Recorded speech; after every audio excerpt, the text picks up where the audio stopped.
Bonsoir, bonjour chers téléspectateurs. Je vous retrouve donc pour l'émission du mois d'octobre. Je suis très heureuse de vous la faire partager avec une jeune de nos enfants, de nos petites réussites. Et une personne qui aura, j'espère, beaucoup à vous apprendre sur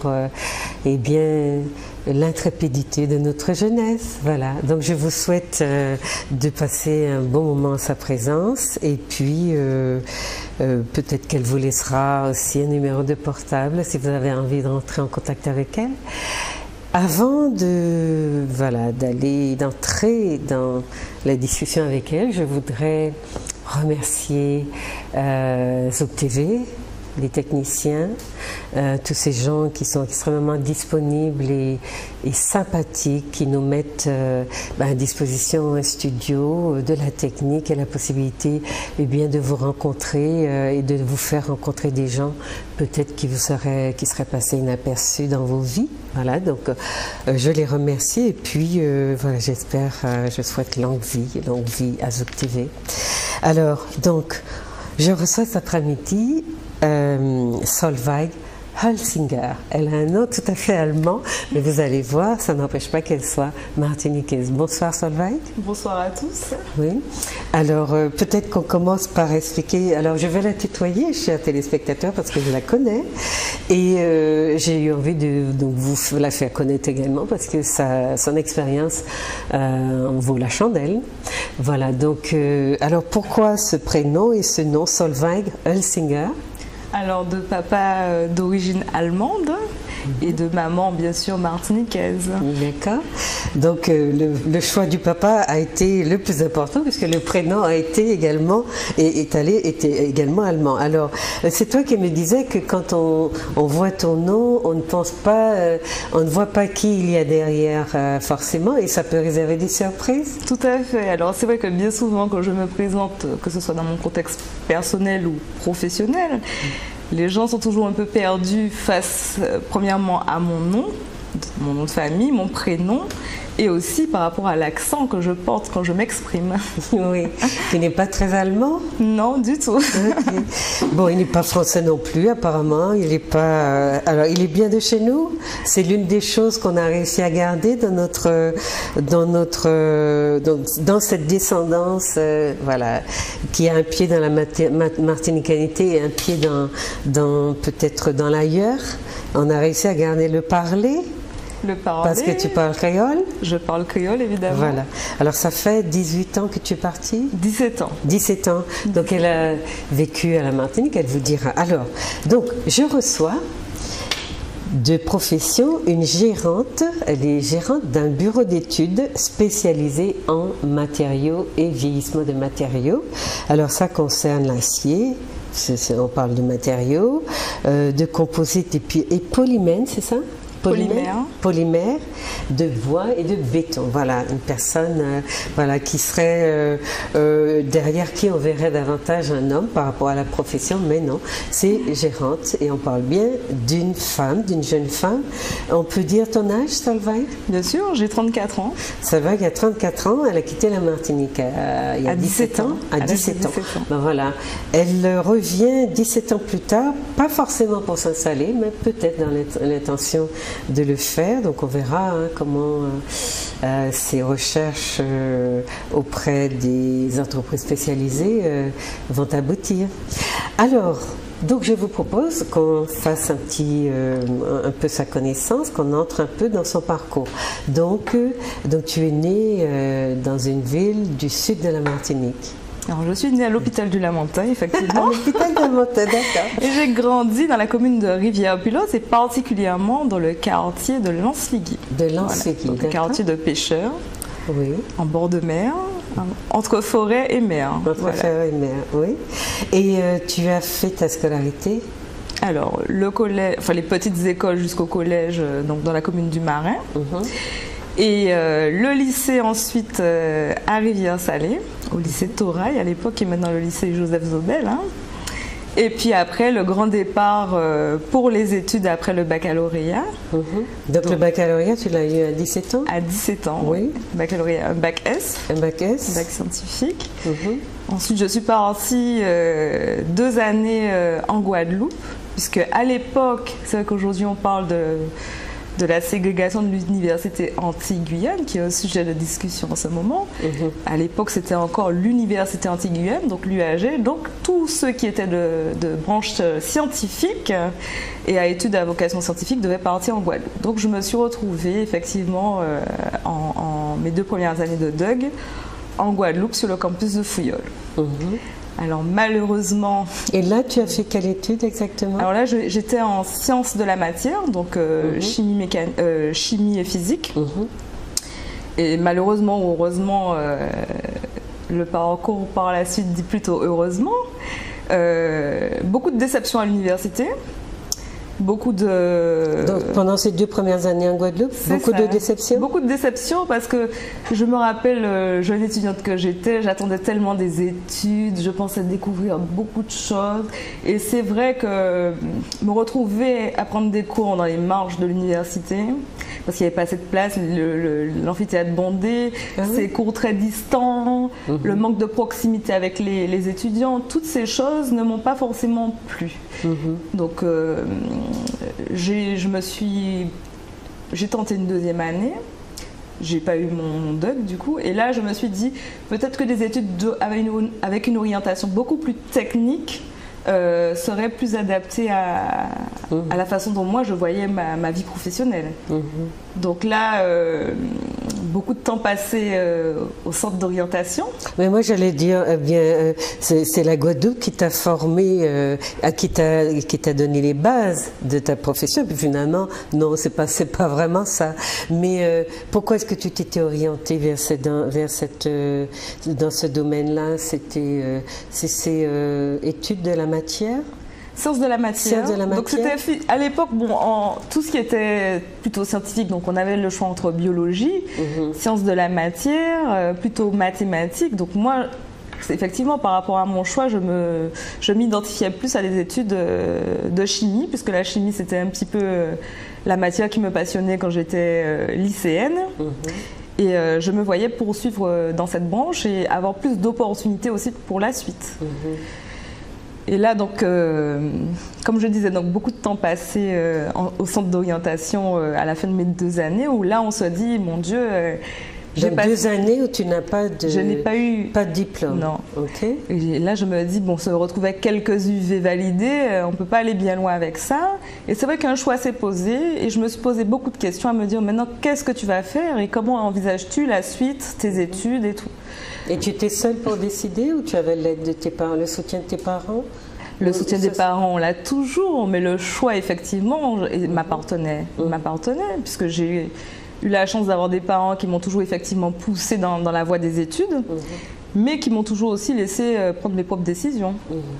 Donc là, j'ai envisagé de faire un DUT, donc un diplôme universitaire technique. C'est ça. Donc je me suis dit que ce serait peut-être plus adapté à la façon dont moi je percevais aussi les études, puisque le mode d'enseignement en DUT, c'est quand même en université, contrairement au BTS qui est dans un lycée. Et ensuite, il y a quand même un encadrement qui est plus présent et aussi quelque chose de beaucoup plus pratique finalement, et de beaucoup moins pragmatique. Donc, je me suis retrouvée à faire des demandes dans différents... Et tu avais décidé de quitter la Guadeloupe? Voilà, de quitter la Guadeloupe pour la métropole. Voilà, pour l'ouverture justement vis-à-vis des études. Donc, je me suis retrouvée à postuler dans différentes universités. Enfin, la question de la métropole, ça nous pose un problème ici maintenant. On essaie d'utiliser des mots qui ne nous renvoient pas à la situation coloniale. Mais bon, on parle de la France plus que de la métropole. D'accord. Donc tu trouves, c'était où? C'était à Paris ou dans une... Alors moi j'avais fait le choix de faire des demandes à la frontière franco-allemande du coup, puisque comme je n'avais guère de famille en France, donc je me disais, comme j'avais les grands-parents qui n'étaient pas très loin outre-Rhin, que ce serait pas mal d'être à la frontière franco-allemande. Donc j'avais centré mes demandes en Alsace et en Lorraine. Et j'avais été retenue dans 2 universités, donc l'université de Mulhouse et l'université de Belfort. Donc Belfort. Ensuite, alors mon choix a été vite fait parce que la seule université où j'avais réussi à avoir un logement universitaire, c'était celle de Mulhouse. Donc le choix a été fait de façon naturelle par rapport à la problématique du logement. Voilà. Et là, dans cette université, tu apprends, donc tu es dans cette formation... Alors j'ai fait un DUT Sciences et Génie des matériaux. Donc tu as changé d'orientation? Alors c'est toujours une dominante chimie, puisque c'est un DUT qui est classé parmi les formations en chimie, mais c'est chimie mécanique en fait. Voilà. Donc voilà, 2 années de DUT qui se sont bien déroulées, où j'ai pu...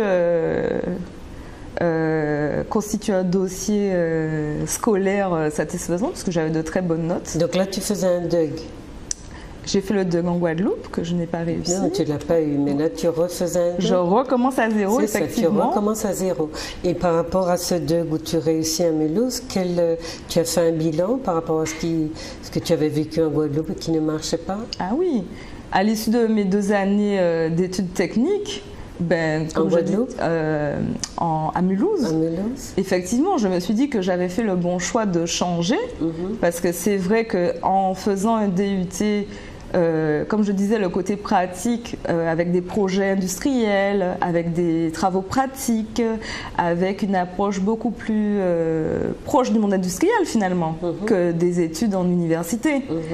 Où je pouvais me projeter dans un futur professionnel. Alors qu'en DUG, effectivement, comme je le disais, on était très nombreux, des cours impersonnels, une distance avec l'enseignement, beaucoup d'autonomie. Ça voulait dire quoi, une distance? Les professeurs n'étaient pas disponibles pour vous? Vu le nombre d'étudiants que nous sommes, il est difficile, à part en travaux pratiques où les groupes sont réduits. Mais c'est vrai que le mode d'enseignement en université, c'est quand même assez particulier. Et quand je me suis retrouvée en DUT avec une classe de 25-30 étudiants, avec la disponibilité de l'enseignement, des enseignants, et justement cette approche industrielle des choses, cette approche beaucoup plus pratique, je me suis sentie de suite beaucoup plus à l'aise. Et puis c'est vrai, il ne faut pas le cacher, la prise d'autonomie. J'avais commencé mes études très jeune, j'avais 17 ans. La prise d'autonomie quand on quitte le nid familial, c'est aussi acquérir de la discipline, acquérir aussi sa propre façon de voir les choses et sa propre vision de son futur finalement, puisqu'on ne travaille plus pour les parents, pour faire plaisir aux parents en rapportant notre cahier de correspondance, où là vraiment on doit faire nos propres choix, donc se lever pour aller à l'école, le premier appartement, réviser pour ses examens, surtout qu'en université les examens c'est par trimestre ou par semestre, alors qu'en DUT on est en contrôle continu. Et c'est beaucoup plus facile à gérer, je pense, pour un jeune. Donc, au bout des 2 années, non seulement tu apprends, tu es dans des études que tu réussis, tu accumules de l'expérience et en plus, tu apprends la vie. Oui. Et tu apprends ça toute seule. Et puis la première année en France toute seule, sans les parents. Ça a été aussi une étape lourde et difficile, je pense. On dit que beaucoup de nos étudiants des Antilles échouent leur première année d'études de médecine ou des études un peu difficiles parce que justement ils ne sont pas entourés, les parents ne sont plus là et que voilà, c'est une étape transitionnelle qui est difficile à assimiler. Et puis la différence culturelle, il faut quand même le dire. On se retrouve dans un environnement qui n'est pas le nôtre. On se sent aussi isolé. Bon, après moi, c'est vrai que j'étais dans une ville où il y avait peu d'étudiants antillais, donc je n'étais pas dans un grand pôle comme Paris, Toulouse ou Montpellier, donc forcément l'isolement. L'isolement, découvrir aussi l'hiver. Quand tu dis une grande différence culturelle, tu penses à quoi exactement? Moi, je me rappelle les premières choses qui m'ont marquée, malgré ma double culture, puisque j'ai quand même un père européen. Donc, j'ai eu la chance depuis jeune, depuis enfant, de partir passer les grandes vacances chez mes grands-parents en Allemagne. Mais je me rappelle les premières petites choses, les petits détails de la vie courante qui m'ont touchée. Je me rappelle mes premières courses dans un grand supermarché, où là je découvre ces petites banquettes avec des portions individuelles, les petits sachets de chips, le coca en 50 centilitres. Et les gens qui achètent une pomme. C'est ça, exactement. Alors là j'ai compris une chose, je me suis dit, oh, on est vraiment dans un monde individualiste. Ah oui, très bien. On est vraiment, et c'est des choses qui m'ont vraiment marqué, parce que chez nous on achète 10 kilos de poulet. Il faut nourrir des grandes familles, oui. C'est ça, alors que là, en vivant seul finalement, eh ben, on peut se permettre d'acheter juste une cuisse de poulet. Voilà. Et c'est ces petites choses-là qui m'ont vraiment marqué ma première année, je me rappelle. Cet individualisme, et puis et aussi la perte, mais ça a été plutôt un côté agréable, j'ai trouvé, c'est l'anonymat, la découverte de l'anonymat. Quand on marche ici en Martinique dans sa commune, tout le monde sait qu'on est la fille d'eux, que nous sommes un tel ou un tel. Et là, je pouvais marcher dans ma ville, je pouvais me promener dans mon bâtiment, rentrer à l'heure que je voulais, sans que personne ne me regarde. Alors c'est vrai que la première année, c'était très agréable. Parce qu'on se dit, cette découverte de l'anonymat, personne ne sait qui je suis, personne ne s'intéresse à moi, et je peux vivre comme ça pendant longtemps. Je peux faire ce que je veux, oui. Ce qui attire beaucoup de nos gens des Antilles, et qui, parce qu'ils ont envie de sortir de cette promiscuité dans laquelle on vit. Oui, mais combien de temps on supporte ça, là? 1 an. 1 an, pas plus. C'est ça. C'est-à-dire que c'était, voilà, très vite. Très vite, ça devient pesant. Ça devient pesant. Ça devient pesant parce qu'on n'existe pas, en fait. C'est ça, exactement. Ouais. Même ses voisins, je veux dire, j'ai eu la chance d'habiter dans la même résidence mes 2 années, en étant étudiante, hein, je parle bien, donc pas dans un bâtiment comme on peut habiter quand on est plus grand. Je veux dire, en étant étudiante, où généralement on est quand même réputé pour avoir des soirées un peu festives, parce que nous sommes en France, on a la liberté, les jeunes se rencontrent, on a des activités culturelles, etc. Ben non, moi mes 2 premières années en France, j'ai pas connu ça. J'ai pas connu ça parce que justement, je n'ai connu que les gens qui étaient à l'école avec moi. Tu t'es isolée de la communauté antillaise aussi, c'est ça? C'est ça. C'est vrai que j'étais dans une université où il y avait très peu d'Antillais. J'ai rencontré quelques Guadeloupéens qui ont été mes voisins de palier, ma 2e année, et qui m'ont permis aussi de renouer un lien social finalement, en dehors des gens avec qui j'étais à l'école. Donc avoir des amis en dehors du groupe fermé dans lequel on évolue au quotidien.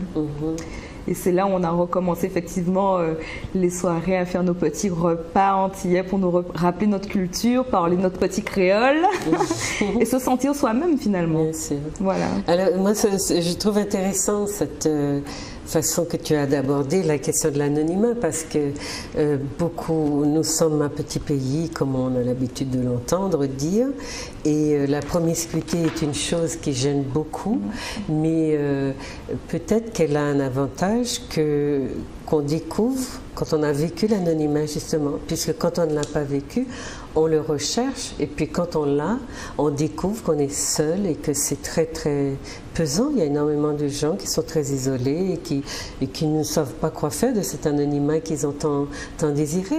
Donc c'est intéressant de voir, en plus quand on est très jeune.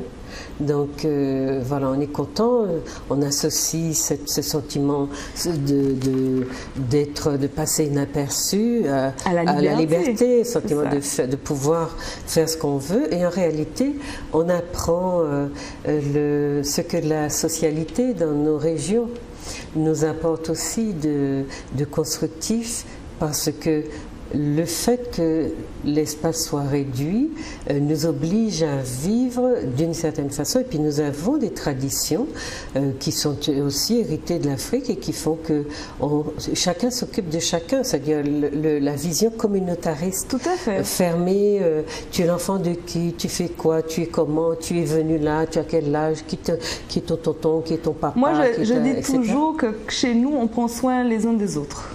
C'est ça, mais ça c'est une tradition qui est véritablement communautariste et construite, hein. Elle n'est pas tombée du ciel.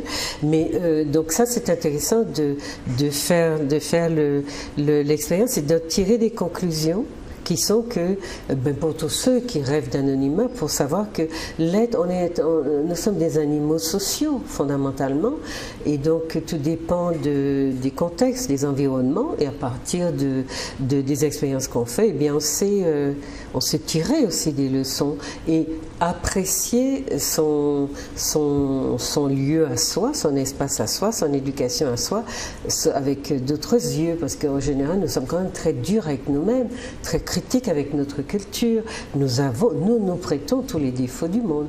Et donc ça nous insupporte, nous insupportons réciproquement. Et finalement, on n'a pas le sentiment que la Martinique produit du beau, produit du viable, produit du supportable aussi. Hein? C'est intéressant. Il y a aussi un autre aspect de l'anonymat qui m'avait beaucoup plu en étant femme, en fait. Puisque c'est vrai que chez nous, dans notre éducation antillaise et dans notre adolescence, quand on commence les sorties, quand nous commençons à fréquenter le sexe opposé, où vraiment là on porte le nom de notre famille, on a peur de la critique, peur de beaucoup de choses, et où on ne peut pas se permettre non plus en étant une jeune fille de faire un certain nombre de choses et d'avoir un certain nombre de libertés.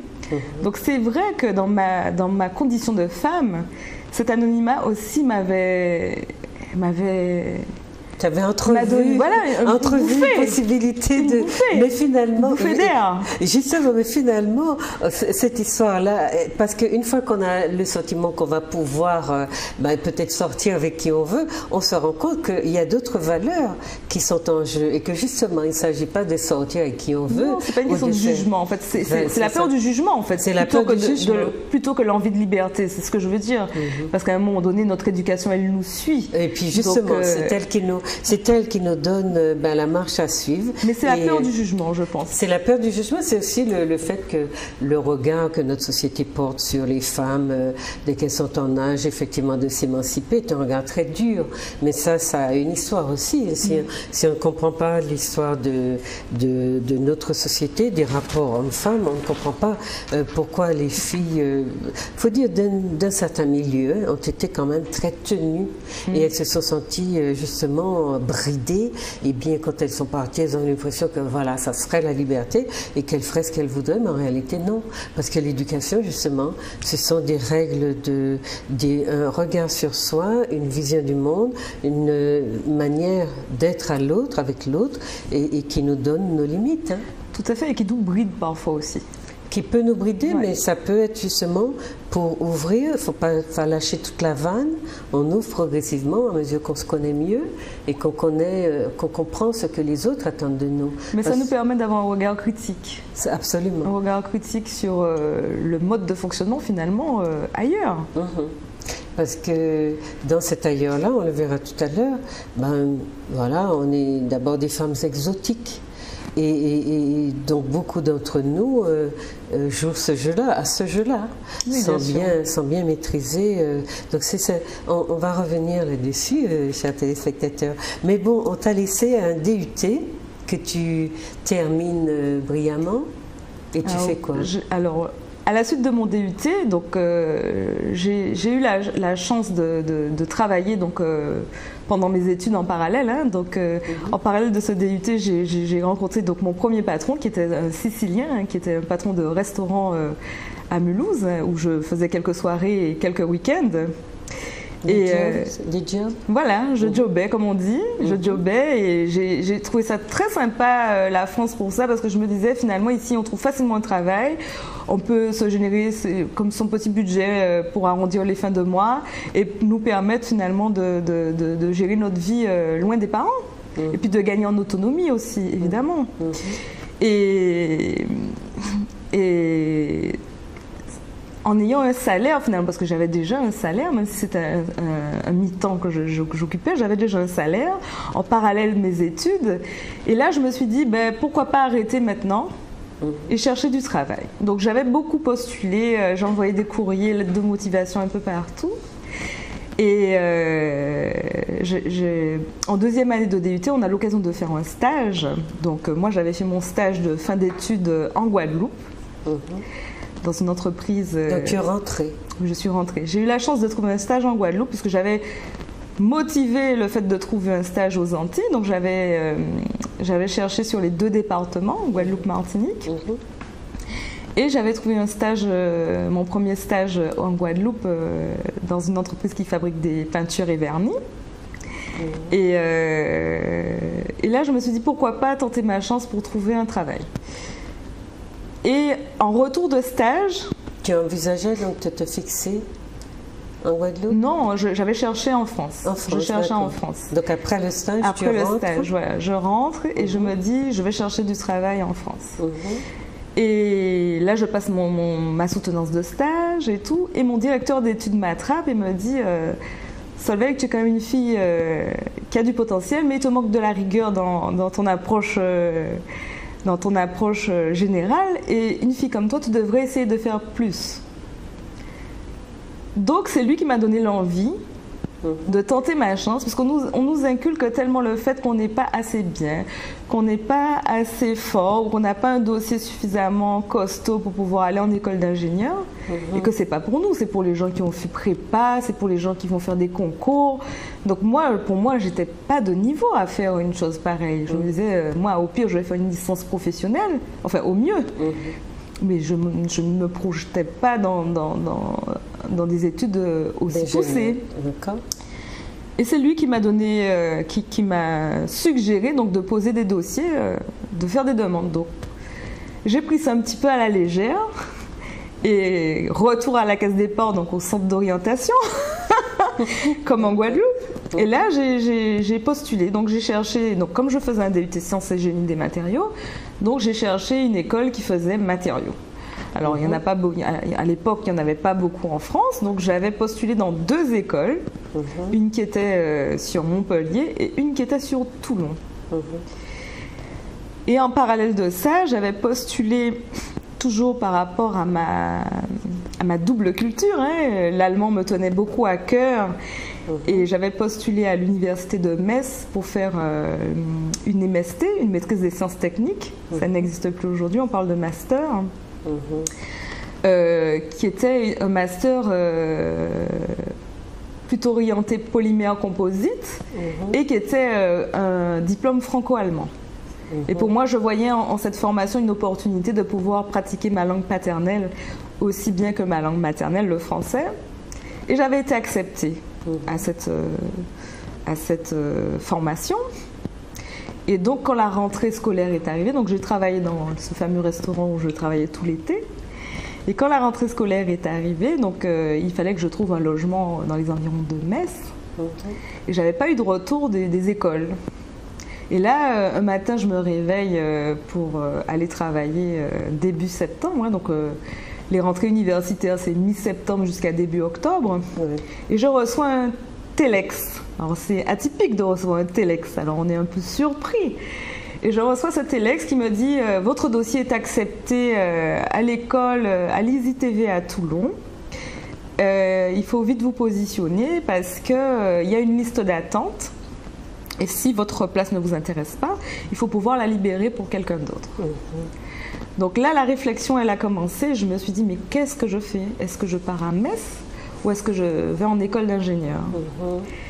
Et mon petit frère, qui lui commençait ses études, on a discuté ensemble, puisque lui, il arrivait en France. Moi, je devais partir dans une autre région et lui, il arrivait dans la même région où j'étais, donc à Mulhouse. Et on a passé une soirée ensemble, entre frères et sœurs, comme on n'avait pas passé depuis très longtemps, puisqu'on ne se voyait plus.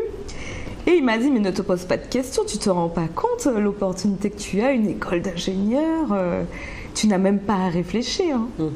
Et donc c'est lui qui m'a poussée. Donc je suis partie à Toulon avec 2 valises, je ne savais même pas où j'allais dormir. Donc je suis arrivée d'abord à Marseille, où j'ai été logée chez des amis à mes parents, puisque Marseille-Toulon, il y a à peu près 45 minutes de train. Et là, donc, je suis arrivée mi-septembre à Toulon et dans la logique d'une recherche de logement. Voilà.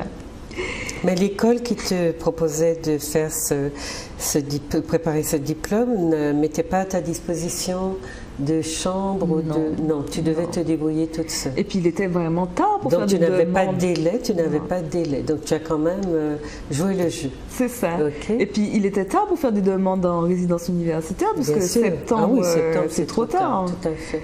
Donc, alors j'ai la maison de l'étudiant, hein, c'est un endroit qui existe pour tous les jeunes, hein, et qui est un tremplin aussi pour tous ceux qui arrivent dans une nouvelle ville. Donc je me suis rendue d'abord à l'Office du tourisme à Toulon, où j'ai pris une carte de la ville, évidemment, pour essayer de comprendre les quartiers où je pouvais loger par rapport à l'université. Ensuite, j'ai été à la maison de l'étudiant, où tous les particuliers qui mettent à disposition des chambres pour des étudiants ou des logements ou des appartements, il y a une liste en fait. Et là, donc j'ai récupéré la liste des logements, sachant que la dame... la secrétaire de la maison de l'étudiant m'a dit, vous savez, on est déjà le 10 septembre, ça va être difficile pour vous de trouver un logement. L'université, je m'étais rapprochée de l'université, il m'avait dit, bon, si vraiment vous ne trouvez rien, venez nous voir, on verra ce qu'on peut faire. Et puis j'ai eu la chance de tomber sur une dame dont le mari était prof de sport en Guadeloupe. Donc il revenait des Antilles de vacances et elle n'avait pas eu le temps de mettre en location... le studio qu'elle louait dans son jardin.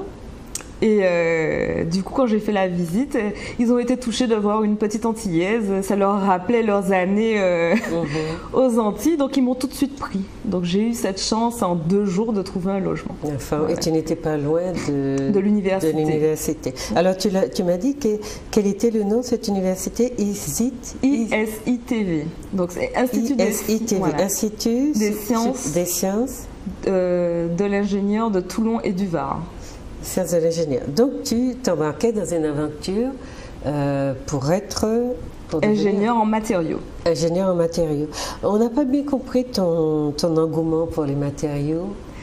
Ben, c'est la chimie en fait. Hein. C'est la chimie. C'est la chimie. C'est vrai que dans le choix du DUT, ça n'a pas vraiment été un choix, puisque tout ce qui était chimie, finalement, il y avait mesure physique ou sciences et génie des matériaux. Et puis il y avait la partie physique, plutôt physique, il y avait tout ce qui était plutôt énergétique et climatique. Donc, comme je l'ai dit, le choix s'est orienté sur les universités qui avaient accepté mon dossier, sachant que j'avais déjà quand même planté 2 années. Hein. Donc, j'avais pas un dossier formidable à présenter.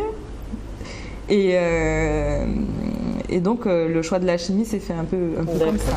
Donc, à Toulon, tu commences mon école d'ingénieur. Ton école d'ingénieur. Qui me paraissait totalement atypique. Qui me paraissait si inaccessible finalement, parce que pour moi, j'étais pas assez intelligente pour faire ça. Donc, ma première année, je m'en rappelle très bien. Et puis, beaucoup de personnes qui sortent de prépa. Moi, j'étais acceptée sur dossier, donc j'ai pas passé de concours. Et puis, cette première année... où je me retrouve avec des jeunes finalement qui sortent du lycée, puisque eux, ils viennent de prépa. Tu as 2 ans de plus qu'eux? Un an. Et puis finalement, je pensais me retrouver parmi les personnes les plus âgées de la promo. Et finalement, non, il y avait des gens qui étaient même plus âgés que moi. Donc, je me suis rendu compte que... c'était pas atypique de rater 1 année ou 2 dans un parcours universitaire. Oui, tu avais eu ton bac très jeune aussi. C'est ça. Hein, c'est ça. C'est ça. Okay. Donc, cette première année d'école où finalement, je me revois 2 années, voire 3 années, 4 ans même en arrière. Parce que dans un milieu si fermé que les écoles d'ingénieurs, avec cette élite qui croit qu'elle est une élite finalement, puisqu'on les conditionne comme ça. Qui s'enferment, donc on ne fréquente pas beaucoup les gens de l'université, on est plus intelligents qu'eux.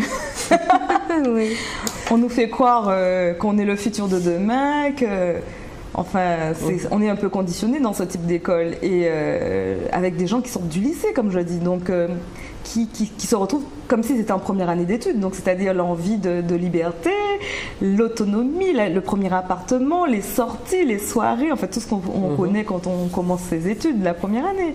Et je me sentais un peu en décalage avec ça, puisque j'avais déjà 4 ans. Tout ça, j'avais déjà 4 ans après le bac. Donc ça a été une expérience où je me suis sentie pas vraiment à ma place. J'ai fait donc ces 3 années d'école dans ce contexte. Mais sans difficulté? Sans difficulté. Sans difficulté. Donc il y avait le mythe, c'était... Le mythe. Alors les mathématiques, c'est pas mon truc, je le dis, hein, c'est une matière où j'ai jamais eu des notes extraordinaires, donc même au bac j'ai eu 7. Dans mon DUT, je m'en suis tirée avec un petit 12, et puis ça m'a pas empêché de faire une école technique, quoi, c'est ce que je veux dire. Hein. Donc j'ai trimé, j'ai ramé pour essayer d'avoir au moins la moyenne en mathématiques pendant ma première année d'école. Donc j'y travaillais sûrement plus que les autres. Mais ça m'a permis d'accéder à ma 2e année. Et une fois que j'étais en 2e année, il n'y avait plus de mathématiques, c'était essentiellement de la chimie et de la physique, donc j'étais sauvée. Oui, c'était fait.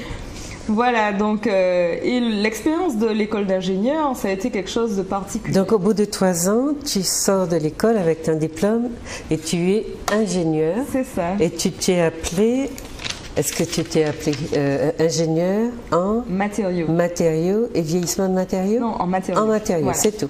Donc ça existe un diplôme qu'on peut encore préparer qui a ce titre-là. Donc on va voir un peu ce qu'il y a, le contenu quand tu, en tant que professionnel, le contenu de cette formation-là. Hein? Mais pour le moment, donc quand tu quittes cette école-là avec ton diplôme en poche Et il faut trouver un boulot. Alors pendant ma période d'école, on a des stages obligatoires. Alors comme je venais de DUT ma première année, on nous fait une mise à niveau, on n'a pas de stage. Donc on fait une mise à niveau puisqu'on suppose que les gens qui viennent de BTS ou DUT n'ont moins de niveau que les gens qui viennent de prépa. Donc on a 2 mois de mise à niveau pendant que les autres sont en stage. 2e année, il y a un stage, ils appellent ça le stage technicien, puisque la première année c'est le stage ouvrier. Et mon stage de 2e année, je l'ai fait à l'étranger, en Inde, où j'ai fait 3 mois de stage dans une usine qui fabriquait des résines. Donc j'avais fait mon stage donc, en Guadeloupe de DUT dans une usine qui fabriquait de la peinture et des vernis. Et là, je me retrouvais à faire un stage dans une entreprise qui fabriquait des résines pour fabriquer des plastiques, en fait. Donc, dans de la formulation. Dans quel pays en Inde tu as fait ça? Alors, dans l'état de l'Andhra Pradesh. J'étais dans la ville d'Hyderabad, qui est la capitale, tout à fait, qui est dans le centre de l'Inde. Et ça a été une expérience incroyable. Oui, mais je dis à nos jeunes de s'ouvrir aussi sur l'Inde, puisque c'est quand même plus facile aussi d'accéder à des fonctions aussi pointues, en tout cas d'avoir des stages, etc. Donc tu fais 3 mois de stage en Inde et tu reviens en France. Je reviens en France. Alors quand je suis rentrée de l'Inde, j'ai eu un désir incroyable de rentrer chez moi. Alors j'ai fait une demande exceptionnelle à mon directeur de formation. Chez toi, c'est? À l'école d'ingénieur. Donc de rentrer en Martinique. En Martinique. De rentrer en Martinique parce que je n'ai toujours pas compris que chez moi ce n'est plus la Martinique. C'est plus la Martinique. Il m'a fallu quelques années pour comprendre que ce n'était plus mon chez moi, comme au sens de la maison, l'endroit où on rentre tous les soirs en fait. Et donc j'ai fait une demande exceptionnelle à mon directeur de promotion en lui disant, j'ai fait un courrier en lui disant bon moi j'ai passé 3 mois à l'étranger, est-ce que je peux rater 2 semaines de cours en fait à la rentrée scolaire pour pouvoir me permettre de rentrer chez mes parents. Donc là, je rentre en Martinique. 2 semaines, revoir la famille, les amis, enfin, ma vie d'ici. Et puis, beaucoup de déceptions. Beaucoup de déceptions parce que je revenais d'un stage finalement avec une vie très simple, avec un regard, pour la première fois de ma vie, je me suis sentie moi, Solveig. J'ai senti les gens qui me regardaient pour ce que j'étais, non pas pour la façon dont je suis habillée, coiffée, maquillée, enfin l'apparence quoi. Et c'est vrai que quand je suis rentrée donc en 2003, j'avais 23 ans. Donc bien sûr, les copains, on veut sortir, on va en boîte, on va danser, puisqu'on a ça dans le sang, hein, on a envie de reprendre ses repères. Beaucoup de déceptions, parce que je me suis dit, notre jeunesse, elle est perdue. C'est vrai. Oui, c'est vrai. J'ai trouvé que cette vie d'apparence, cette vie comme on peut dire maintenant, de bling-bling, quoi, de baser sur des choses qui sont sans fond finalement. Vouloir se montrer cette image. Et je me suis sentie en décalage. Je me suis sentie en décalage. Et quand je suis repartie en France donc, pour poursuivre mon année, ça m'a fait quelque chose parce que j'avais jamais eu cette Tu n'avais image. pas de distance pour le voir. C'est-à-dire, tu avais mûri entre-temps. Enfin, tu avais vécu aussi d'autres choses qui t'ont appris peut-être à voir l'essentiel. C'est ça. Et c'est vrai que cet aspect matérialiste et superficiel de la jeunesse, ça m'a sauté aux yeux en fait. Ça m'a sauté aux yeux. Et puis, alors quand j'ai été en 3e année, donc on a un stage de fin d'études à faire, un stage de 6 mois. J'ai fait un stage, donc j'ai trouvé un stage en local. J'ai trouvé un stage donc à Marseille, dans un bureau d'études. Pas loin de Toulon. Donc. Voilà, pas loin de Toulon. Le directeur de cette entreprise, c'était un de mes professeurs à l'école d'ingénieur.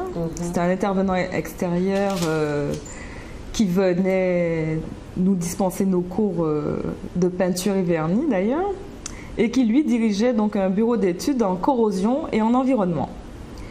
Donc j'ai fait 6 mois de stage sur un sujet sur le vieillissement des bétons.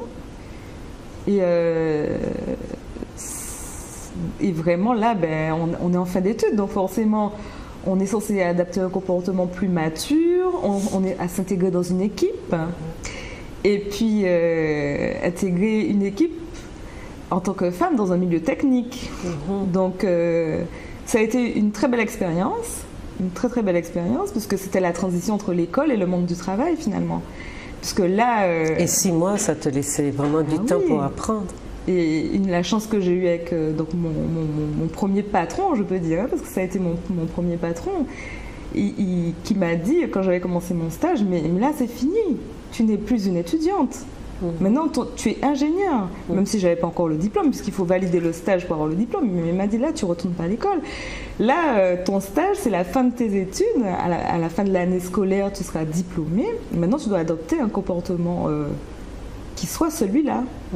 Donc, il m'a donné confiance en moi. Il m'a rapidement, même en stage, confié des tâches. Des responsabilités. Voilà, bien sûr, il m'a intégré complètement dans l'équipe. Et puis, beaucoup d'autonomie. Beaucoup d'autonomie. Et ça fait peur au début? Ah oui, bien sûr. On a peur de ne pas être à la hauteur. On a peur... et puis on ne sait pas qu'est-ce que le monde du travail. Même si j'avais fait beaucoup de petits boulots qui m'ont appris beaucoup dans le relationnel aux autres, dans le monde professionnel. Mais quant à l'exercice de mon métier d'ingénieur, je n'en avais aucune idée. Je me disais, mais comment je dois être? Quelle est la rentabilité que je dois avoir? Le nombre d'heures? Enfin, on se pose beaucoup de questions. On ne sait pas où on va. Et les choses se font petit à petit. Alors, on essaie des choses, on essaie de faire des rendus. Et puis, en bureau d'études, on écrit beaucoup. C'est beaucoup de rapports. Des rapports, c'est de l'étude. Donc, il y a de l'expression.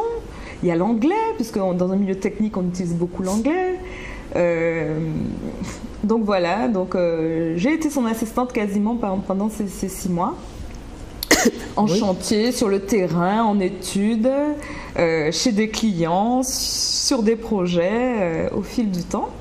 Et puis après, mon stage s'est terminé donc, au mois d'août, et puis en septembre, j'ai soutenu ton rapport de stage. J'ai soutenu mon mémoire de stage. Et tu avais ton titre. J'avais mon titre. Donc tu étais officiellement ingénieur en matériaux, c'est ça? Voilà. D'accord. Recherche d'emploi. Ça, c'est en quelle année, ça? En 2004. En 2004. Alors, juste un petit break sur tes amis, alors.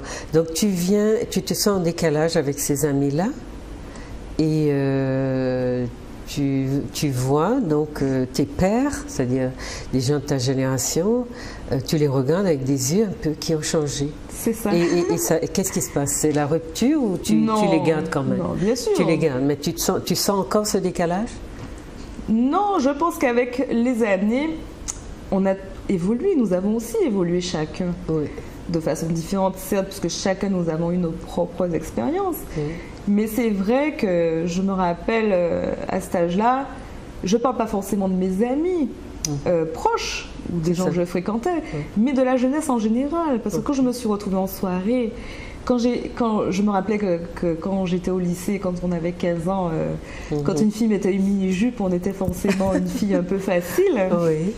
Et quand on se retrouve dans un contexte... c'est la mode tout d'un coup. Où il y a beaucoup de liberté finalement qui arrive d'un coup, et puis je ne vis plus ici, donc je ne suis pas avec le rythme. Je n'ai pas suivi l'évolution. Enfin, même si on vient de façon sporadique pour les vacances ou autre. Et puis, oui, ce m'as-tu vu, c'était quelque chose qui m'insupportait en fait. On sort en soirée. Et tu arrives à... C'est facile d'en parler aux nôtres, de leur dire... voilà, je vous trouve m'as-tu vu, ou je trouve que vous êtes superficiel. Ou mais j'en ai pas parlé. Tu n'as pas parlé? Non, j'en ai pas parlé. Mais est-ce qu'on devrait le faire ou pas? Je pense que c'est une prise de conscience individuelle. Hein.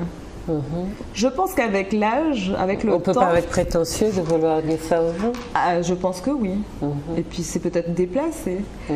Mais je pense que chacun, dans notre propre chemin de vie, on réalise les valeurs de la vie.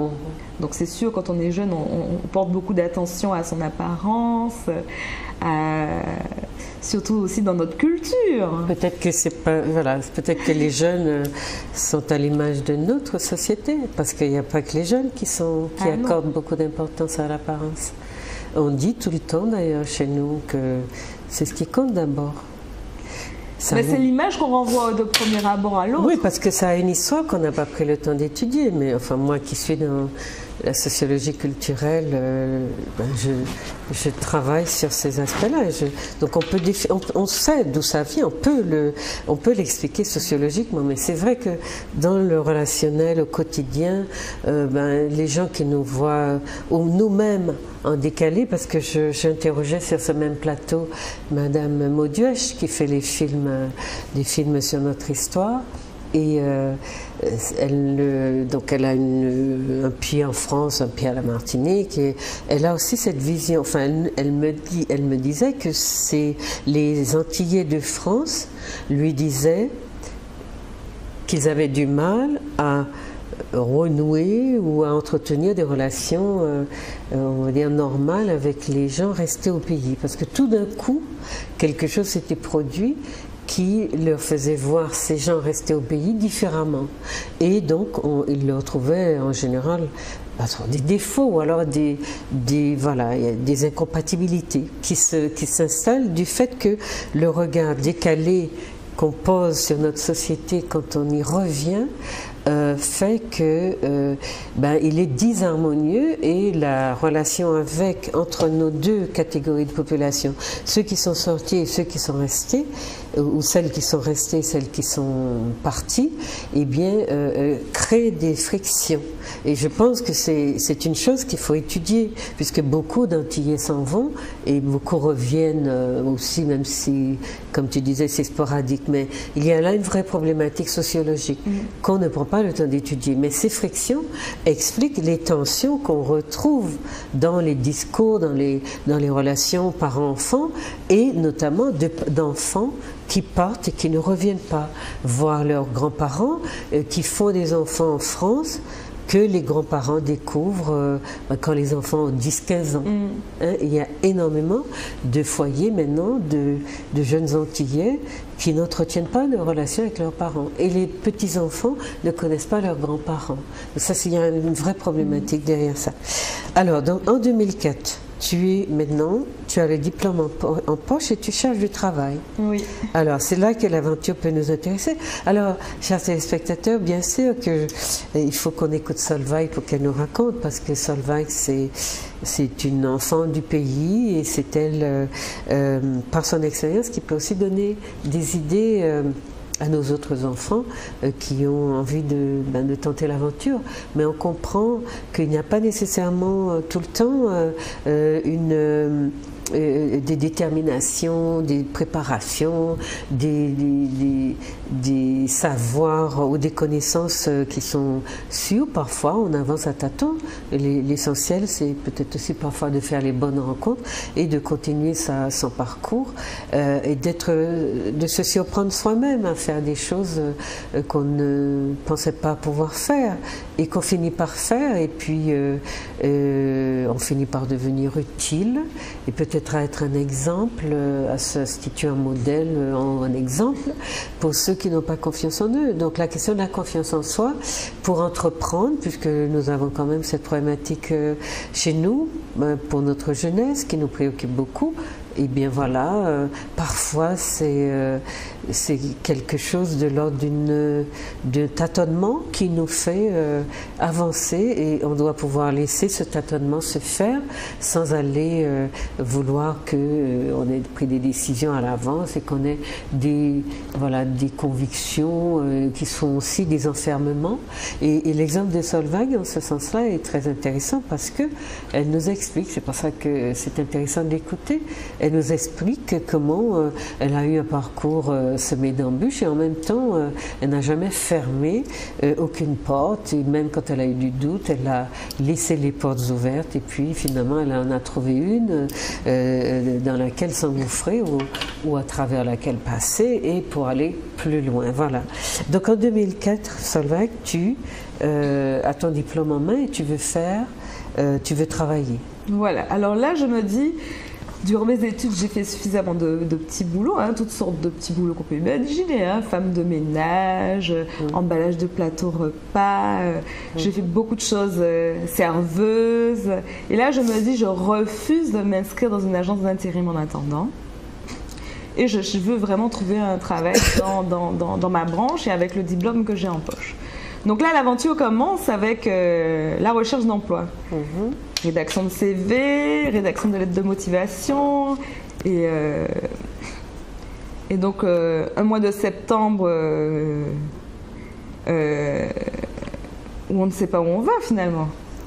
Oui. Et puis on ne sait même pas ce qu'on veut faire. Oui. Et puis comment se vendre alors qu'on ne sait pour l'instant pas faire grand-chose. Oui. Donc... Alors, mon patron que j'avais eu en stage de fin d'études me passe un coup de fil, début octobre, et me dit Solveig, qu'est-ce que tu fais? Est-ce que tu as trouvé du boulot? Est-ce que je peux t'aider? Alors, je lui dis écoute, j'ai toujours pas trouvé de boulot. Et il me dit en ce moment, on a un projet, on a quelques difficultés, parce que c'était une petite équipe, on aurait des documents techniques à traduire en anglais. Il faudrait traduire tous nos rapports en anglais. Est-ce que ça t'intéresse? C'est pas vraiment très intéressant, mais vu que tu fais rien, est-ce que ça pourrait t'intéresser? Alors je lui dis oui, pourquoi pas. Donc le lundi même, donc il m'appelle un dimanche, le lundi même je commence à Aix-en-Provence. Donc je reviens donc dans le bureau d'études où je fais mon stage et je commence à traduire des documents. Et je fais ça pendant à peu près 2 ou 3 mois. Donc c'est pas effectivement pas très intéressant mais je travaille. Donc j'étais si heureuse de travailler que je travaille. Et puis au bout de ces 3 mois, il vient me voir, il me dit écoute, on a obtenu un projet. On a obtenu un projet en région parisienne pour de la dépollution de sol et du traitement de sol, puisqu'on avait une activité, ce bureau d'études avait une activité environnement. Et il nous faudrait quelqu'un sur le terrain pour suivre les travaux de diagnostic de sol et de dépollution de sol. Est-ce que ça pourrait t'intéresser? Alors, vu que j'ai une formation en chimie, effectivement, en termes de compétences, j'avais la compétence et la méconnaissance pour l'instant du terrain. Donc, je lui ai dit, bien sûr, ça m'intéresse. Donc là, je pars pour quelques mois en déplacement professionnel. Donc là, premier contrat. Donc, premier déplacement professionnel. Voilà. Donc premier contrat, le premier contrat, contrat de chantier. En bureau d'études, on fait des contrats de chantier. Dans la région parisienne. En région parisienne. Donc je me retrouve dans le 13e arrondissement de Paris, dans la région des Grands Moulins de Paris, où toute cette zone est réhabilitée. Oui. Et à faire du diagnostic de sol, donc des prélèvements de sol, envoi en laboratoire, suivi des camions d'extraction des sols pour le traitement en filière, donc complètement en environnement, et je fais ça plusieurs mois. Et un boulot parfois difficile, puisqu'on travaille en extérieur, dans le froid. Oui, c'est ça. Donc voilà, et j'ai commencé mon aventure donc, avec ce bureau d'études comme ça, et ça a duré 7 ans. Ça a duré 7 ans. Avec ce bureau d'études-là. Avec ce bureau d'études. D'accord. Mais tu es fixé à Marseille? Voilà, donc le bureau d'études était au début à Aix-en-Provence, ensuite a été délocalisé sur Marseille. Marseille, oui. Et puis au fil des années, quand j'ai commencé en tant qu'ingénieur d'études, et puis après, mon patron qui avait un certain âge a commencé à penser à la reprise de sa société. Donc là, effectivement, par défaut, j'hérite de plus en plus de responsabilités puisque je suis la seule qui a la compétence en corrosion. Parce que comme je disais, c'est un bureau d'études en corrosion et en environnement. Donc par défaut, c'est un peu moi qui prends le relais sur les dossiers, qui prend un peu le relais sur tout. Donc lui, il commence à s'éloigner de plus en plus, pense à la reprise. Et puis en 2008, c'est 2009, le bureau d'études est racheté. 2008-2009, je ne me rappelle plus exactement. 2008-2009. Et là, je me retrouve carrément responsable de département corrosion. Voilà. Avec un nouveau patron? Avec un nouveau patron. Oui. Et oui. Et là, c'est une aventure différente qui commence. Et difficile? Et difficile. D'accord. Parce que je sors de management plutôt paternaliste, avec un homme qui s'est formé un autodidacte, et je tombe dans un management financier, avec un homme qui ne vient pas avec un jeune patron qui ne vient pas de la technique, mais qui vient de la finance. De la finance. D'accord. Et puis donc l'aventure avec ce nouveau patron va durer pas trop longtemps, c'est ça? D'accord. Qui était un collaborateur, hein. Il était collaborateur du bureau d'études initialement, donc on se connaissait. Mais une fois qu'il a été à la direction de la société, il y a eu beaucoup d'opposition. Voilà, tu lui apparaissais comme une concurrente ou bien? Tout à fait. Tout à fait. Donc, et puis le manque de reconnaissance. Oui. Et je pense que là, c'est ma condition de femme vraiment qui faisait tâche sur le tableau. Parce que le management était essentiellement masculin. Voilà. Oui, dans ce milieu-là, ça reste et ça, c'est ça aussi l'intérêt de ton expérience, c'est que justement, tu es un petit bout de femme et on dit, voilà, elle est dans un milieu d'hommes, comment elle va s'en sortir? Comment, qu'est-ce qu'elle va poser comme base pour établir des relations avec ce milieu macho? Bon, quand il n'est pas paternaliste, il est macho, machiste. Voilà. Alors, comment elle va s'en sortir? Donc, du coup, ce qui est intéressant pour les téléspectateurs, c'est que tu vas être amené à créer ta propre société. C'est ça. Donc, et actuellement, tu es gérante de ta propre société. Donc, tu es restée dans le même cabinet ou dans la même région? Dans la même région, oui. D'accord. Et puis donc, c'est-à-dire à Marseille, et là, tu as créé une société qui t'appartient, que tu gères. Voilà, c'est ça. Voilà. Alors, comment la transition s'est faite? Alors, j'avais compris effectivement que ça ne pouvait pas fonctionner. Donc j'ai essayé parce que je croyais vraiment dans le potentiel de cette société, parce que je me disais que vu les compétences réunies, que je faisais partie du management.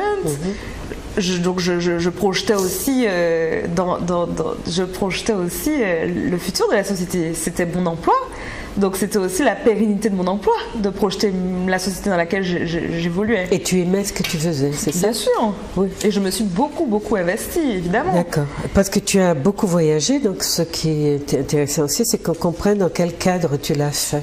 Hein? En fait, dans cette société qui était... Attends, ta société, tu l'as créée en quelle année? En 2011. Donc, c'est un bureau d'études spécialisé en matériaux et vieillissement de matériaux. Voilà. Et tu travailles sur plusieurs matériaux, au moins 4 ou 5. C'est ça. C'est ça? C'est-à-dire quand il y a des problématiques de terrain qui concernent des matériaux de ceux-là, parmi, tu as parlé d'acier, composite et polymère, bois, béton, tu es spécialisé dans ces domaines. Voilà, c'est ça. Qu'est-ce que ça peut être, par exemple, sur le bois, si tu interviens sur un chantier? Alors aujourd'hui, ça serait quoi? Le bois, c'est un peu nouveau comme matériau de construction. Ou bien le béton, par exemple, ça serait quoi? Donc c'est vrai que... Alors 2 axes principaux. Donc, le premier axe, c'est tout ce qui est le choix en fait, du matériau par rapport à son utilisation. Et le deuxième axe, c'est comment assurer sa pérennité dans le temps. Comment le protéger pour qu'il dure. Donc, il y a une vraie problématique environnementale et de développement durable. Alors, les métiers dans lesquels nous évoluons sont divers et variés, puisque on utilise des matériaux dans tout type de construction de... Alors, nous travaillons dans l'industrie classique, dans la pétrochimie, donc tout ce qui sera raffinerie, tout ce qui sera offshore, donc aussi tout ce qui est production de pétrole. Nous évoluons aussi dans tout ce qui est énergie, donc les centrales énergétiques, par exemple. On travaille... Centrales nucléaires par exemple, centrales nucléaires ou thermiques. Et sur les plateformes d'extraction du pétrole, en pétrochimie. En pétrochimie. On travaille aussi pour le traitement d'eau, tout ce qui est installation pour le traitement d'eau. Alors nos métiers, donc c'est le diagnostic, faire du diagnostic en disant quelles sont les conditions des installations, à quel stade de corrosion ou de vieillissement sont-elles, quelle méthode pour les maintenir. Et comment faire un plan de maintenance pour les entretenir dans le temps.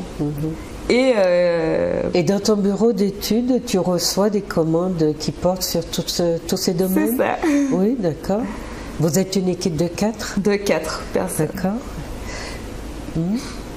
Donc la transition en fait avec la création, alors j'étais en souffrance. Oui, j'étais en souffrance là où je travaillais. Je savais donc je me suis obstinée à vouloir que ça marche, mais quand quelque chose ne fonctionne pas, ben on se détruit. Donc la limite de la dépression vraiment. Donc j'étais pas dans une phase intéressante de ma vie à ce moment-là. Donc en 2010, 2010 cette année a été une année très difficile puisque plus l'envie d'aller au travail et puis aussi j'étais écartée dans le management, écartée par la pression. On m'a mis la pression pour rentrer dans le moule, et ce que je n'avais plus envie. Et là, je me suis demandé, mais qu'est-ce que je fais? Donc maintenant, il est temps de retrouver un travail. Donc, retour dans la démarche de recherche d'emploi. Donc, j'ai passé des entretiens dans des grands groupes, des grands groupes comme Total, comme Lafarge, et je me voyais pas dans un management dilué, puisque effectivement avoir travaillé dans une petite structure avec un management disponible et accessible, il est difficile, et puis avec beaucoup d'autonomie, donc il est difficile de se retrouver dans une grande structure, et puis je me voyais pas travailler à Paris La Défense non plus. Et c'est un jour que j'étais chez un de mes clients que je suis depuis le début de ma carrière, qui me dit écoute Solveig, ça fait des années qu'on travaille avec toi, on ne sait même pas qui est ton nouveau patron. Est-ce que tu as déjà réfléchi à te mettre à ton compte? Que si tu le fais, nous on serait prêts à te suivre, de toute façon c'est toi qui nous suis. Et là ça m'a fait réfléchir. Le déclic. D'accord. Le déclic et les doutes qui vont avec. Est-ce que j'en suis capable? Est-ce que je vais pouvoir en vivre? Le risque financier, puisque bon, après le fait de ne pas avoir de famille m'a aidé à faire ce choix, puisque je me disais le risque est faible. Enfin, tu n'étais pas mariée, tu n'avais pas d'enfant, donc ça facilitait. Je n'engage que moi-même finalement. Ça, donc, et réflexion pendant plusieurs mois quand même, ça a duré 6 mois. Ah oui. Et là, j'ai donné ma démission. J'ai écrit mon courrier de démission d'ailleurs en mission en Martinique. D'accord. J'étais en mission en Martinique au mois de septembre 2010 sur le port de Fort-de-France, et j'ai rédigé mon courrier ici. Donc tu acceptais l'offre de tes anciens clients. Voilà, je me suis dit... Enfin l'idée qui avait germé à la suite de cette entretien. Donc là, la démarche de création qui commence. Ok. Sans laisser transparaître effectivement à ma direction que mon futur, ce que j'envisageais, puisque moi-même j'en étais pas encore certaine non plus. Donc là, alors ça a commencé par l'information, où là mon ancien patron, donc celui qui avait vendu, a été un support incroyable, parce qu'en plus dans l'école, mon école d'ingénieur, il animait aussi le pôle création d'entreprise. Donc il m'a beaucoup soutenue, la rédaction des statuts, comment trouver un comptable, enfin, on se pose 10 000 questions. Puis moi, une société, c'est une société anonyme ou qu'est-ce que c'était? C'est une SARL. Une SARL, d'accord. Donc, la démarche de création, une étape cruciale, hein? Oui. Une étape cruciale où on ne sait pas où on va, on ne sait pas comment faire. Et puis, j'ai une formation technique, je connais bien mon métier, mais je ne suis pas une gestionnaire. La gestion n'est pas mon métier, donc tout était de la découverte. Quels moyens financiers, quels moyens matériels, une étude de marché. Donc, j'ai fait le choix de ne pas faire de financement extérieur. Je me suis autofinancée avec toutes mes économies. Et j'ai eu la chance d'être entourée, voilà.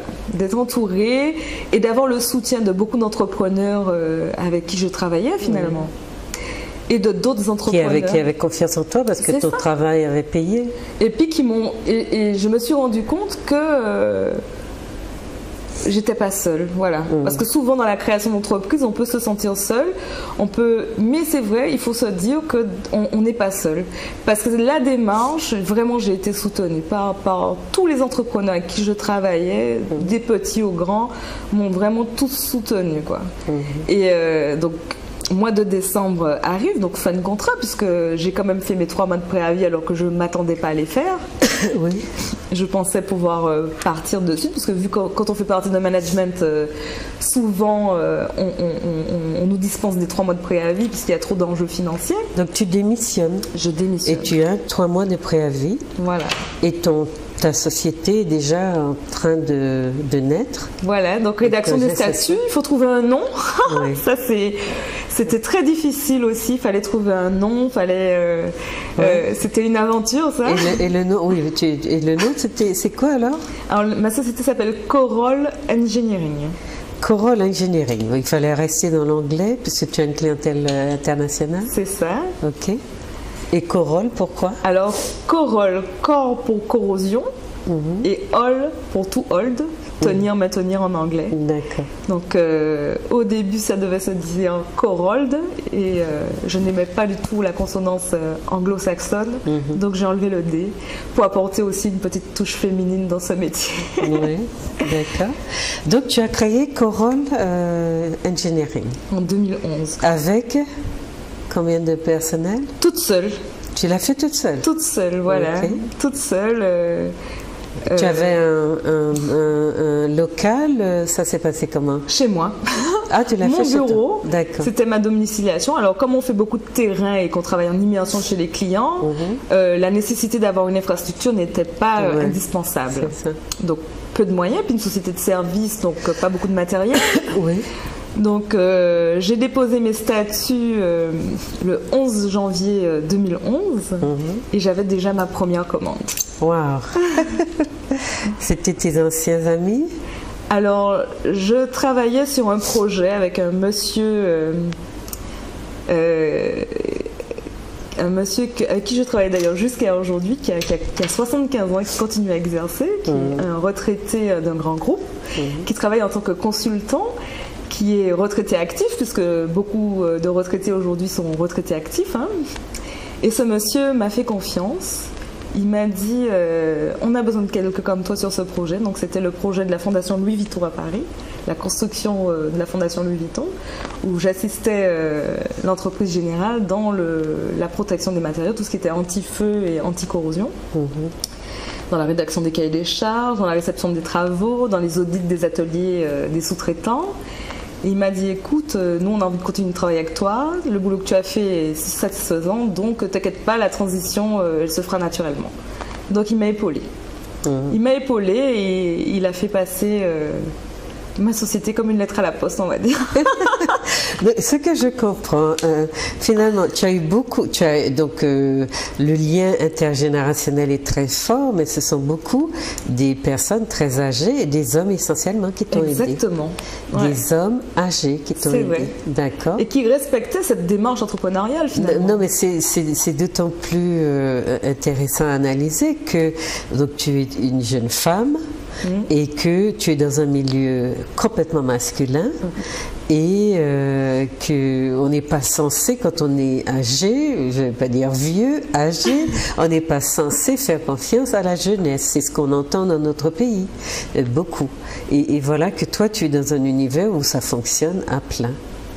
Alors, avec mon premier patron, je tiens à le nommer parce que c'est un monsieur que je respecte beaucoup, monsieur Arave.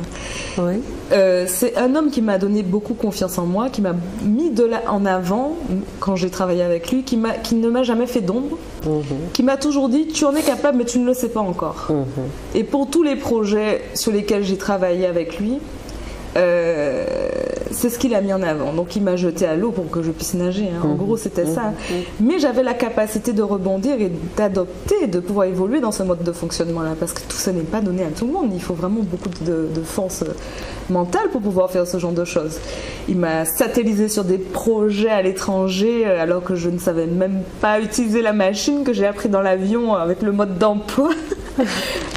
Donc, développer ma capacité d'adaptation, en fait, finalement, c'est ça. Et c'est quelqu'un qui connaissait aussi très bien les Antilles et qui me disait toujours, je suis très fière d'avoir une Antillaise dans mon équipe, une potomitan, comme on dit chez nous, et qui m'a fait confiance, vraiment.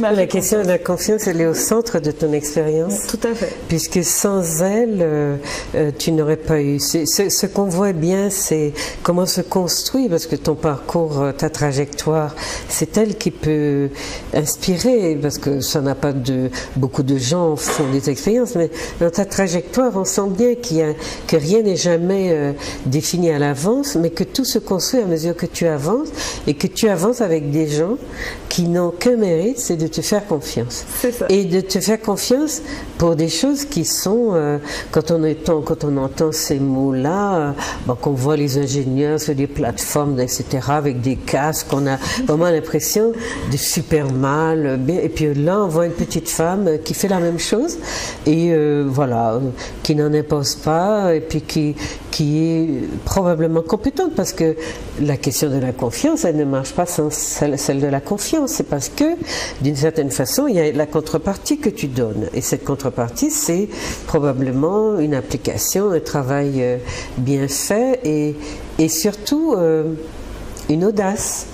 Tiens, on me propose ça, est-ce que je vais savoir? Oui, je ne recule pas. J'ai beaucoup osé. Je ne recule pas, au contraire, on me tend la perche, mais j'y vais. Ça, c'est une posture qui est très encourageante aussi, qui fait qu'on va continuer à t'encourager puisque tu fonctionnes. Hein? Donc j'ai osé, c'est vrai, j'ai osé, avec les doutes, hein, bien sûr, parce que les doutes, on les a, il ne faut pas croire qu'on saute comme ça. Oui, c'est ça, c'est-à-dire même dans le doute, on ne ferme pas, on ne se ferme pas, et puis le doute ne nous submerge pas, ou ne t'a pas submergé. Tu as eu l'audace, c'est ce que j'appelle l'audace, de relever les défis, parce qu'en fait c'est ça. Donc c'est psychologiquement, tout ça c'est très intéressant. Et puis j'avais besoin de reconnaissance dans mon milieu professionnel. J'avais besoin de cette reconnaissance que je n'avais pas sous ma nouvelle direction. Et je l'ai eu à travers mes clients finalement. À travers mes clients, comme tu dis, qui m'ont fait confiance. Et qui m'ont permis de développer mon business finalement sur une relation humaine. Tout à fait. Parce que la question de, voilà, qu'est-ce qui nous arrête et qu'est-ce que les autres nous mettent comme bâton dans les roues, souvent on a des barrières qu'on se met soi-même, et puis on voit que, eh bien, c'est pas facile d'être une femme dans ton milieu, mais on n'a pas l'impression que ça a été une entrave, ni que tu te sois focalisé là-dessus pour dire, eh bien, on va pas me permettre parce que je suis une femme, donc je ne vais pas oser aller dans ces directions-là. Tu l'as fait. Parce que tu as choisi un métier d'homme aussi à la base. Enfin, pas de métier d'homme, mais enfin, voilà, dans les stéréotypes professionnels, ton métier est classé métier masculin. Aujourd'hui, on sait que les stéréotypes éclatent, mais enfin, voilà, tu as cette démarche qui est tout à fait, elle est toute en subtilité. Moi, je trouve que c'est très intéressant d'analyser ça parce que comme tu parlais des ingénieurs qu'on surprépare, qu'on surinvestit d'un sentiment de soi, qui est voilà, on est les ingénieurs, on mène la société, on a cette étiquette de personnes, de groupe social très valorisé, et donc on se valorise même sans n'avoir jamais rien fait. Toi, tu as marché après ton titre, tu l'as eu autrement, et tu t'es investi de compétences avant de te la jouer, avant de jouer à l'ingénieur, etc. Donc ça, c'est une forme de modestie qui construit des choses beaucoup plus, donc, par étapes, mais qui sont beaucoup plus solides et enracinées dans quelque chose de, j'allais presque dire, de plus paysan. On construit, on plante d'abord avant de voir pousser. Ah oui, bien sûr. Voilà.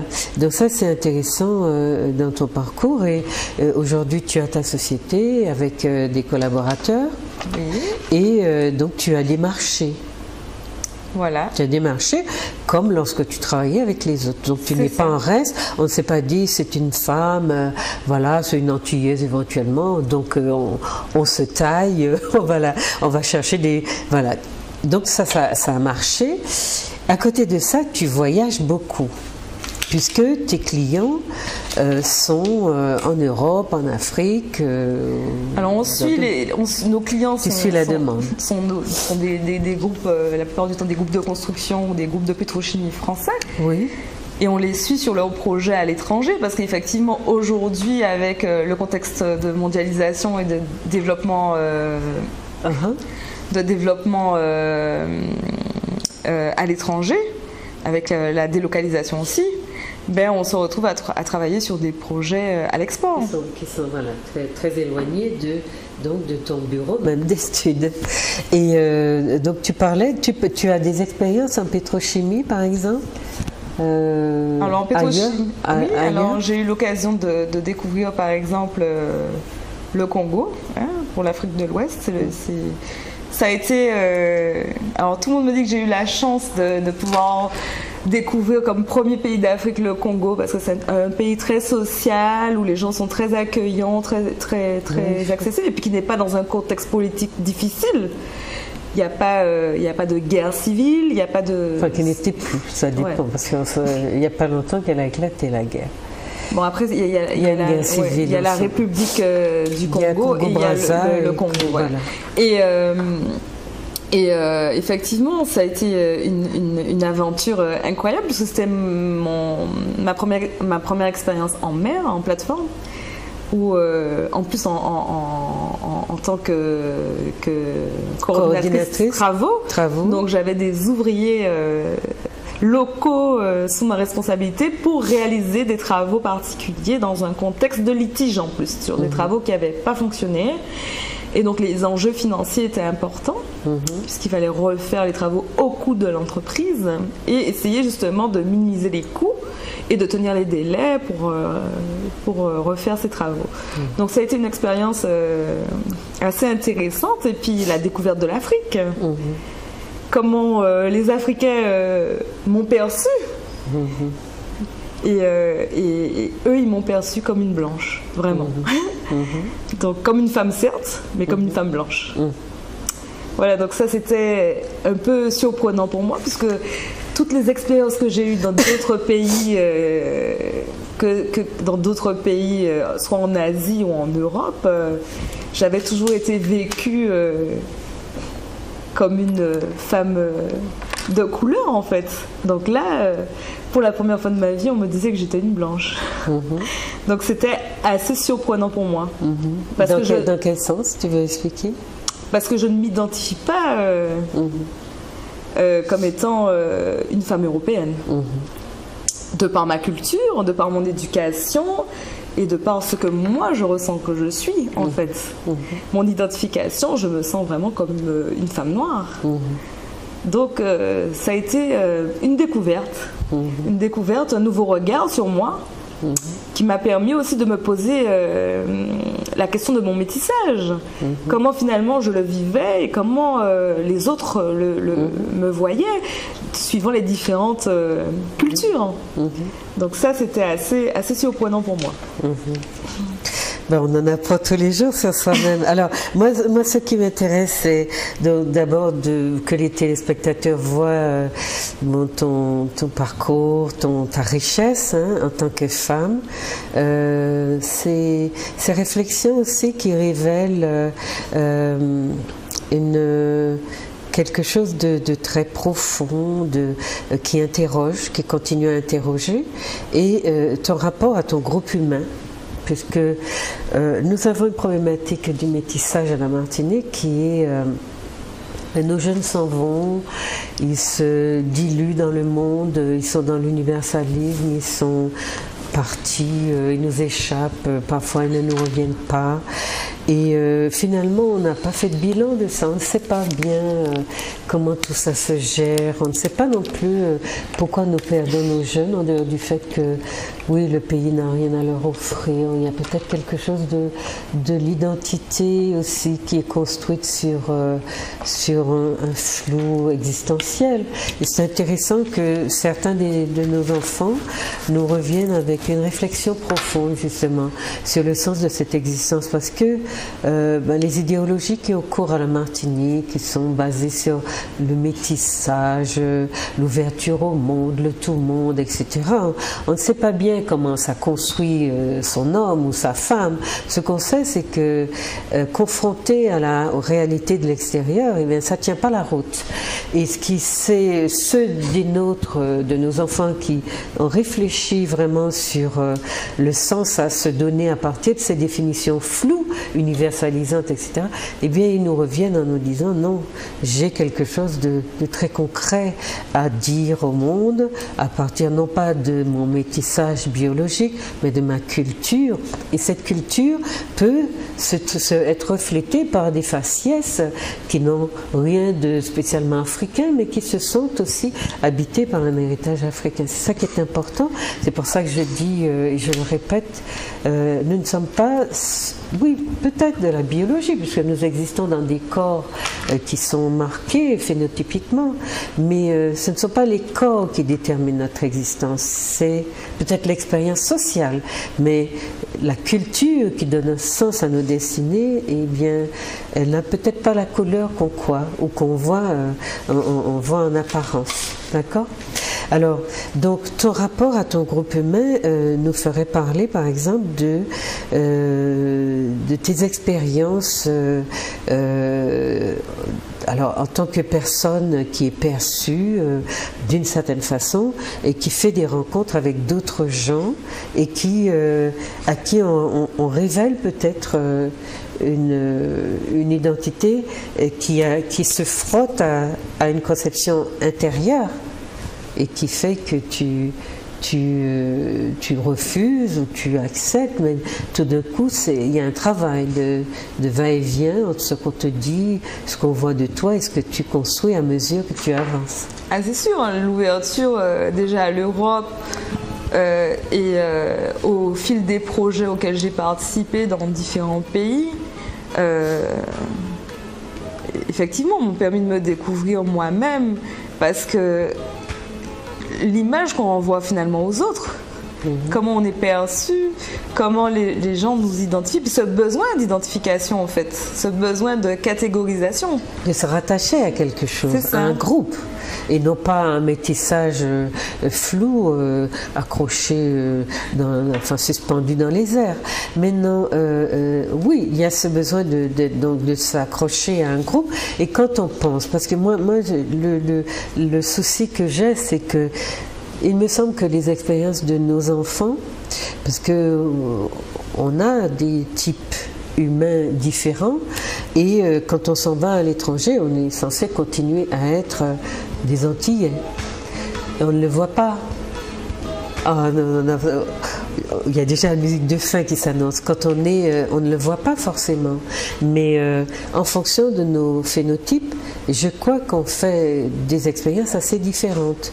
Et j'aurais voulu qu'on s'étende un petit peu là-dessus pour dire, oui, est-ce que ceux des nôtres qui sont un type africain dans le stéréotype noir, etc., et ceux d'entre nous qui ont un type mulâtre que les Européens acceptent plus facilement, est-ce qu'ils ont les mêmes chances? Est-ce qu'ils ont les mêmes sollicitations? Est-ce qu'ils sont encouragés de la même façon? Est-ce qu'ils peuvent trouver les mêmes opportunités? Ça, c'est un souci qu'on peut avoir parce que finalement, de par notre composition, nous ne sommes pas appelés à vivre les mêmes expériences. Moi, je pense que, en tout cas, je parle avec la limite de mon propre domaine professionnel, évidemment. Sur les projets auxquels j'ai participé ou auxquels je participe aujourd'hui, les projets sont très multiraciaux et sont ouverts. Donc aujourd'hui, se dire que je n'ai pas accès à une certaine forme d'emploi par ma couleur ou par mon apparence, je pense que c'est se mettre une barrière. Aujourd'hui, moi-même dans ma propre expérience, j'ai... En tant que femme déjà? En tant que femme, je pense que j'ai plus souffert de ma condition de femme que de mon apparence. Ce n'est pas... Mais on pourrait te dire, bon, en tant que métisse, tu es plus acceptée plus facilement en Europe que quelqu'un qui serait une femme africaine selon le stéréotype, tu vois? Aujourd'hui, ben, comme je l'ai expliqué, c'est vrai que c'est l'expérience et la compétence que j'ai pu valoriser au fil de mes expériences que j'ai mis en avant dans mon métier. Mais le poids des rencontres dans ta vie, Solveig, il est très très important. Tu as dû le voir. Oui, bien sûr. Mais ce poids de rencontre-là, c'est ce que je dis. Comment est construite la société et à qui elle permet d'avoir ces chances-là, justement. Donc, en dehors de ça, ne met en rien, absolument pas en cause les mérites de l'individu, puisque tu aurais pu, comme on dit chez nous, avec cette belle expression, tu aurais pu faire derrière et dire oui, je suis une femme, je vais pas réussir les machos, ceci, cela, et puis je préfère qu'on me dirige plutôt que diriger. Je pense que ma culture a été un tremplin, au contraire. Justement, ce côté fort de nos femmes antillaises, ce côté ouvert et puis d'oser. Je pense que c'est ma mère qui m'a supporté dans ça. D'accord. Tu as ta mère qui a un caractère qui est très toujours fort, restée derrière moi. Très battante, etc. Donc, ben voilà, l'émission, j'entends déjà, chers téléspectateurs, cette musique menaçante qui me dit que c'est la fin de l'émission. Mais avec, il y aurait encore à dire beaucoup de choses sur les questions de racisme, de traitement différentiel de nos phénotypes à l'étranger, ceux d'entre nous qui sont pris pour des Arabes, ceux qui sont pris pour des Africains, ceux qui sont pris pour des Européens, des Réunionnais, etc. Et ces expériences-là sont intéressantes à se raconter parce que tout le monde ne vit pas la même chose, mais vous avez compris que la détermination, la confiance et puis les rencontres qu'on fait et le fait qu'on peut peut-être tomber sur des gens qui croient en nous, peuvent déterminer aussi des carrières. Donc que nos jeunes eh bien, ne soient pas dans des enfermements ou bien dans des projets qui sont par eux-mêmes qui vont monter par eux-mêmes leurs propres barrières, mais qui soient ouverts et que voilà, que les questions de couleur ou de tout en restant soi-même, parce que tu as dit que ton identité s'est fortifiée, s'est construite et tu as compris au contact des autres, même quand on a voulu te coller l'étiquette de femme blanche, tu as compris que tu étais une femme noire ou une femme de couleur, comme tu le dis, et c'est ça qui est important, c'est-à-dire que faire avoir ces parcours et savoir revenir à ses racines, puisque ta problématique, c'est que tu voudrais rentrer au pays éventuellement. Et oui, ça donne toujours... on arrive à un stade de vie, je pense, où on a besoin de ce retour aux sources et de ce retour à sa propre culture. Et puis peut-être aussi mettre autant de compétences que tu as acquises au service de notre pays, puisque nous parlons de la problématique du retour et malheureusement nos jeunes avec toutes leurs compétences se dispersent dans le monde et sont au service des autres. Donc si nos chefs d'entreprise voient de l'intérêt à de tels profils, eh bien oui, ça serait intéressant que ces jeunes qui veulent rentrer eh bien, soient reconnus. Et comme tous ces gens que Solveig a rencontrés sur sa route, eh bien, qu'elle en rencontre autant à la Martinique, qui soient prêts à lui à lui dire, voilà, tes compétences, tu peux, etc. Viens travailler avec nous. Voilà, on espère que voilà, les choses vont s'ouvrir, les perspectives aussi, et que Solveig aura une chance de nous amener ses compétences ici à la Martinique. Alors, voilà, tu peux dire au revoir aux téléspectateurs? Ben, au revoir à tous, et si j'ai un petit message donc, à faire passer à notre jeunesse, c'est d'oser, aller de l'avant. Et il ne faut pas se mettre de barrières et s'imposer des choses. Oser aller loin. Voilà. Oser aller loin, d'accord. Et on a vu que en restant ouvert et souple comme tu sais le rester, eh bien, les choses parfois viennent à toi. Tout à fait. Hein? Tu ne vas pas forcément toujours les chercher. Donc les risques de se fatiguer à courir après, voilà, comment on va dire, se diminuent, s'atténuent, et puis finalement les choses viennent à vous. Alors j'espère que vous avez eu du plaisir à écouter Solveig, et je vous souhaite une très très bonne soirée, une très bonne après-midi, et à bientôt.